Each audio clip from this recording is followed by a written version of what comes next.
افغان سرزمین سے دہشت گردی تمام ہمسایوں کے لیے خطرہ بن گئی. تاجکستان میں ڈرون حملہ کر کے 3 چینی شہری ہلاک. ڈرون کے ساتھ دستی بم باندھ کر کیے گئے حملے میں چینی کمپنی شاہین SM کے کیمپ کو نشانہ بنایا گیا.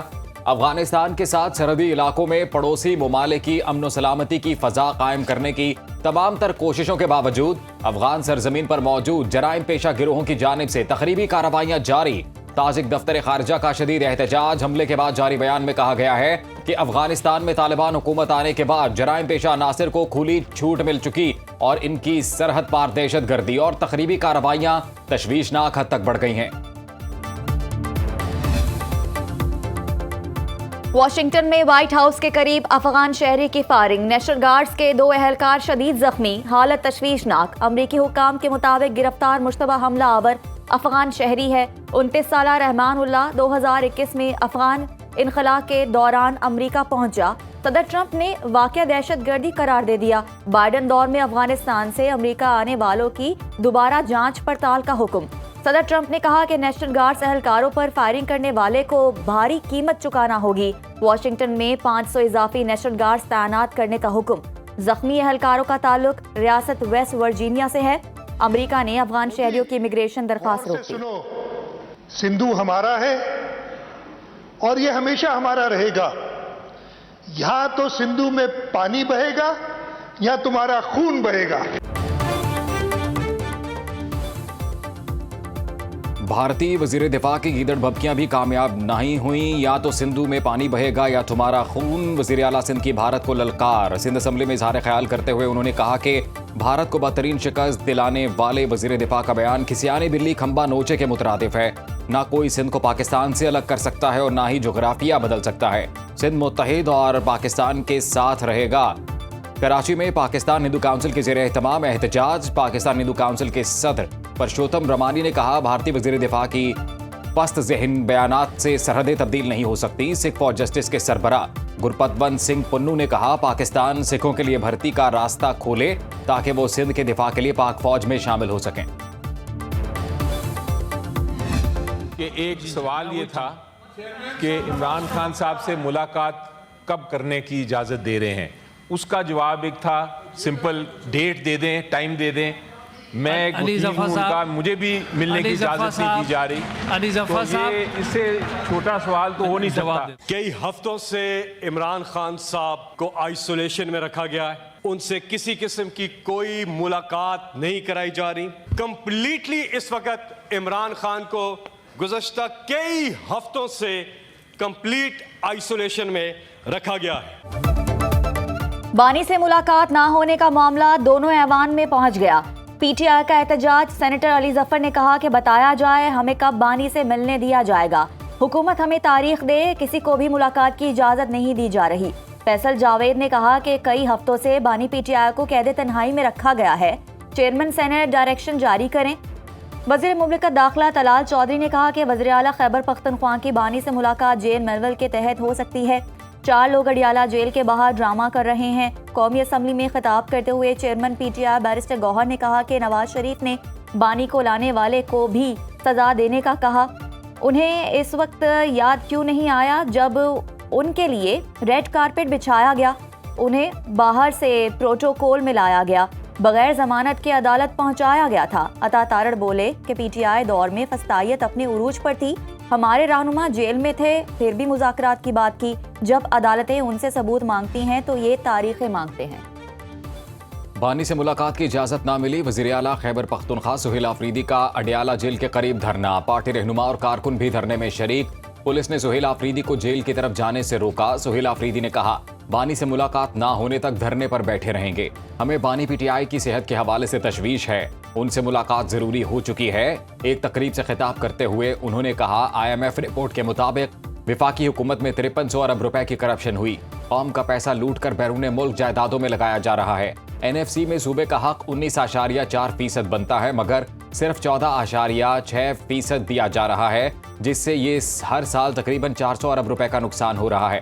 وفاق خیبر پختونخوا کے 1300 ارب NFC اور 2200 ارب نیٹ ہائیڈل منافع کا مقروض ہے.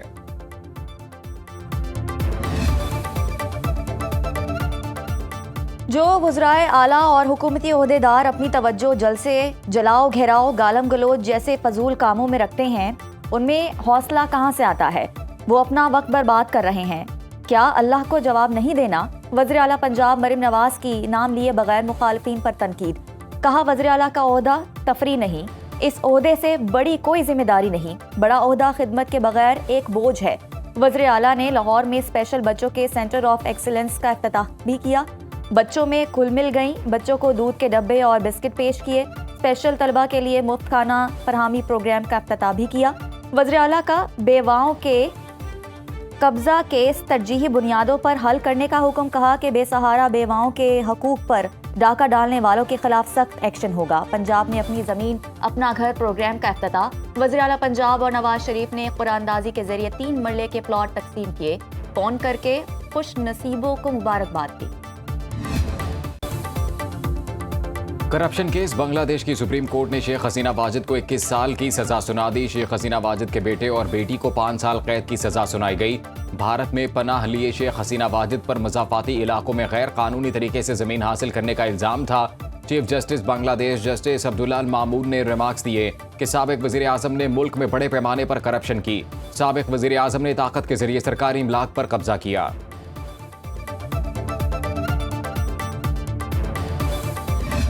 Pakistan is ready to enhance our economic cooperation with brotherly country Bahrain in the field of agriculture, IT, AI, fintech, and all other areas where our two countries can really work together and create synergy through our efforts and our knowledge and our experience and our commitment to support each other.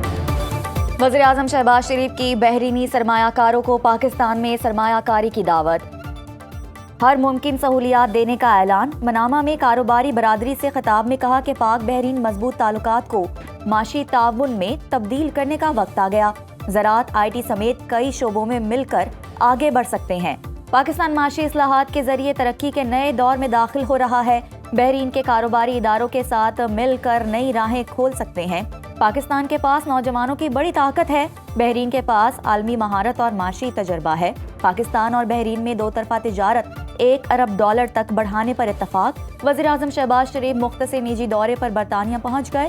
High commissioner doctor Faisal اور دیگر حکام نے استقبال کیا۔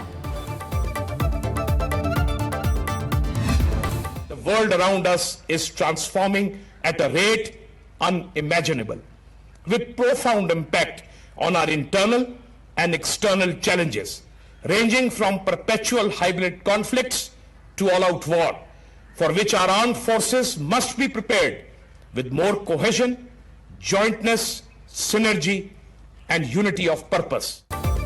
ہماری افواج کو مربوط حکمت عملی سے مستقبل کی جنگوں کے لیے تیار رہنا ہوگا۔ Chairman joint chief of staff committee general Sahil Shamshad Mirza کا الوداعی خطاب۔ کہا کہ ہمارے ارد گرد کی دنیا ناقابل تصور رفتار سے تبدیل ہو رہی ہے۔ تبدیلی سے ہماری اندرونی اور بیرونی آزمائشوں پر گہرے اثرات مرتب ہو رہے ہیں۔ یہ اثرات ہائبرڈ محاذرائی سے لے کر جنگ تک محیط ہیں۔ ان حالات میں ہماری مسلح افواج کو زیادہ ہم آہنگی، مشترکہ تعاون اور یکسو مقصد کے ساتھ تیار رہنا ہوگا۔ مکمل بااختیار اور مناسب صلاحیت سے لیس مسلح افواج نظام کے لیے عملی ضرورت ہے۔